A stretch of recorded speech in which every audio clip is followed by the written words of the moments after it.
కుటుంబం అంతా వెలివేసిన మనిషికి మీరు విలువిస్తున్నారు. వద్దనుకున్న దాన్ని మీరు నెత్తినెక్కించుకుంటున్నారు. నెత్తినెక్కించుకొని అలాగే ఊరేగండి. అమ్మా ఒక్క నిమిషం ఉండు.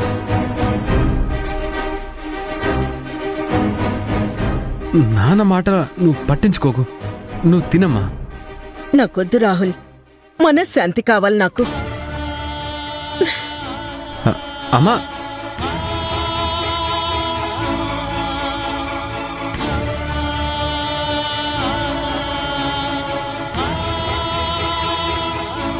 మావయ్య,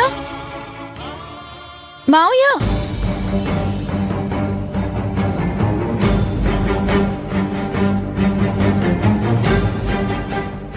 ఏంటమ్మా అభి, ఏమైంది? ఏంటి మావయ్య ఇది?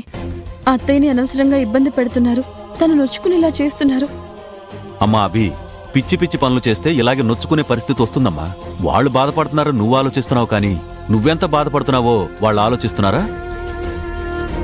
కడుపు మాడితే కనీసం మానవత్వమైన గుర్తొస్తుందేమో. అమ్మా అభి, నువ్వు దీని గురించి బాధపడకమ్మా, అర్థమైందా?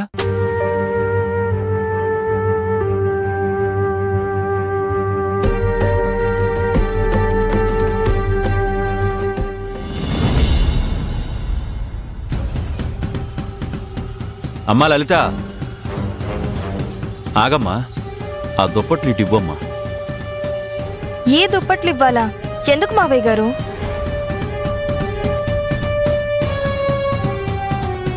మీరింట్లోనే పడుకుంటారుగా, వెచ్చగానే ఉంటుందిలే.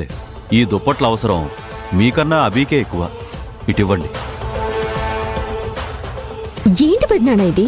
మీకు మీ చిన్న కోడలి మీద ప్రేముండొచ్చు, అలా అని ఈ పెద్ద కోడలు ఇలా అవమానించాల్సిన అవసరం లేదు. అమ్మా, ఇక్కడ చిన్న కోడలు పెద్ద కోడలు అనే భేదం నాకు లేదమ్మా. అందరూ నా ఇంటి మనుషులే, అందరూ నా వాళ్లే.